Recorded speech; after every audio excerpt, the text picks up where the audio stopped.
What you're about to watch is not a routine exchange about vaccines or agency process.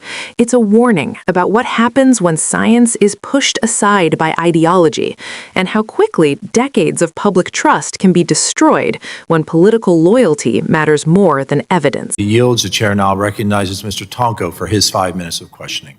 Thank you, Mr. Chair. It has been very concerning to watch this administration's relentless attacks on science and the abandonment of scientific integrity in our federal health agencies. Decisions about health care must be free of political interference and based on science, not extreme ideology. So, Dr. Havers, according to your testimony and other public statements, you resigned from CDC in large part due to what you perceived as its loss of scientific credibility. In what ways has Secretary Kennedy undermined CDC's scientific credibility, and what are the consequences of that for Americans' health?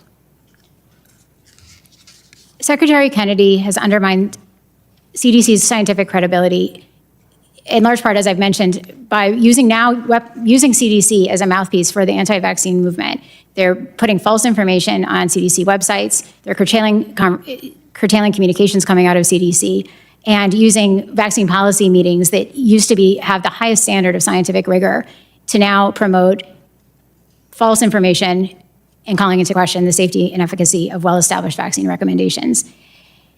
If state and local health partners are saying they can no longer trust CDC guidance, I think if we had another pandemic, CDC's ability to lead a coordinated federal response when we've lost the trust of the medical community, we've squashed scientific innovation and taken away tools that would be most useful for us in the next pandemic, including mRNA vaccines, and state and local health partners no longer trust us, we are not an ability, the US no longer has an ability to have an effective federal response, given what this administration has done. Thank you. And Secretary Kennedy is destroying the guardrails once in place to ensure that health policies are justified by scientific evidence.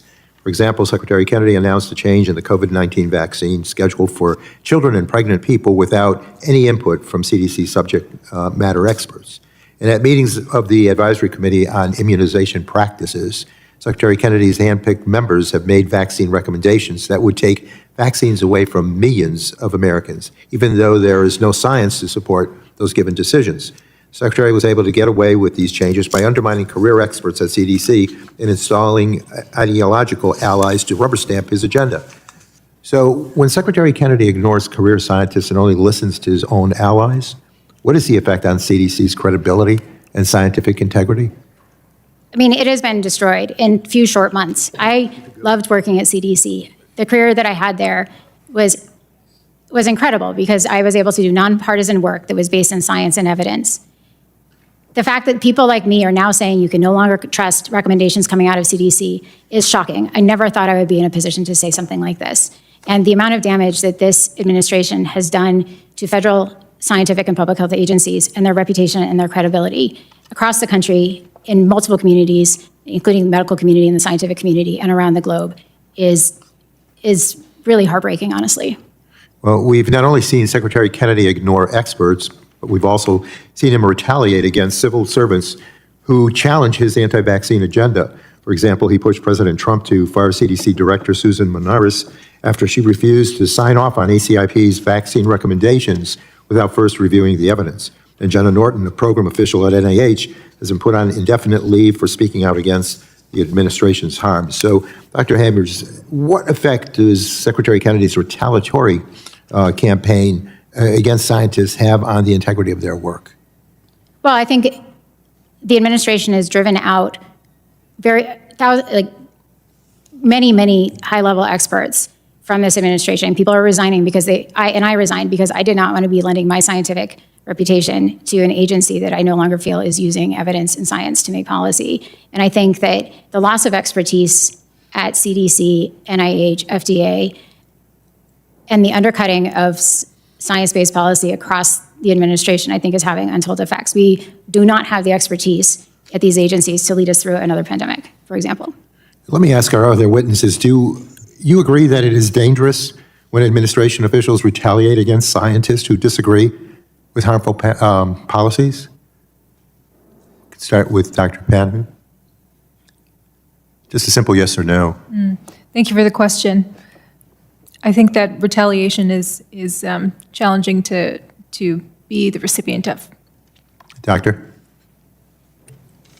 I think in this domain, having science lead on the policy front is important. Sir? I think these are incredibly complex and multifaceted topics that have a lot of dynamics in them. But as to the retaliatory aspect? Well, I think in general, retaliation is not an effective tool. At the center of this moment is something most people don't think about until it's gone: scientific integrity. Agencies like the CDC, NIH, and FDA don't just exist to issue guidance. Their real power comes from trust. Doctors trust their recommendations. State and local health officials trust their data. Parents trust that when guidance changes, it's because new evidence emerged, not because a politician demanded it. That's why Representative Paul Tonko's questioning matters. He wasn't debating abstract policy. He was asking a former CDC official, someone who dedicated their career to nonpartisan public health work, to explain why they felt forced to resign. And the answer should alarm everyone, regardless of party. The testimony paints a picture of an agency being hollowed out from the inside. According to the Withness, CDC platforms are now being used to amplify misinformation about vaccines. Long-standing communication channels have been curtailed, and advisory meetings that once operated under strict scientific standards are now being reshaped to serve a predetermined ideological agenda. That's not just bureaucratic dysfunction. That's the breakdown of a system designed to protect lives. One of the most dangerous consequences here is loss of credibility. When state and local health departments say they no longer trust CDC guidance, that doesn't stay inside Washington. It affects how hospitals respond to outbreaks, how doctors counsel patients, and how quickly the country can mobilize in a crisis. In a future pandemic, coordination matters. Speed matters. Trust matters. And once it's gone, it cannot be rebuilt overnight. Tonko also highlighted something especially troubling: policy decisions being made without expert input. Changes to COVID-19 vaccine recommendations for children and pregnant people reportedly occurred without consulting career scientists.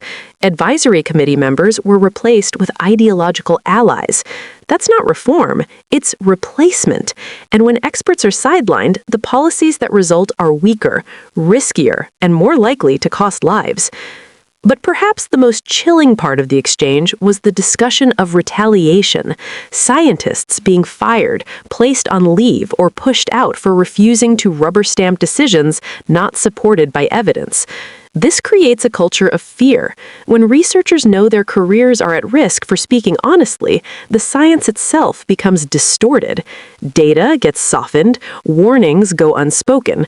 The very purpose of public health agencies, to tell uncomfortable truths before disasters happen, is undermined. That's why Tonko's final question was so simple and so powerful. Is it dangerous for an administration to retaliate against scientists who challenge harmful policies? The hesitation you heard from some witnesses speaks volumes, because everyone in that room knows the answer, even if not everyone was willing to say it plainly.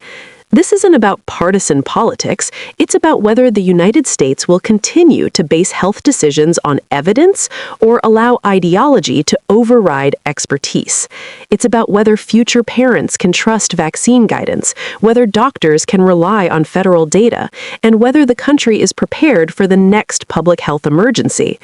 If this concerns you, it should. Accountability doesn't start and end in hearing rooms. It depends on public awareness and public pressure. Stay informed, support science-based policymaking, and make it clear that intimidation and misinformation have no place in agencies tasked with protecting public health. If you found this breakdown helpful, share it, subscribe, and stay engaged, because defending science is ultimately defending people.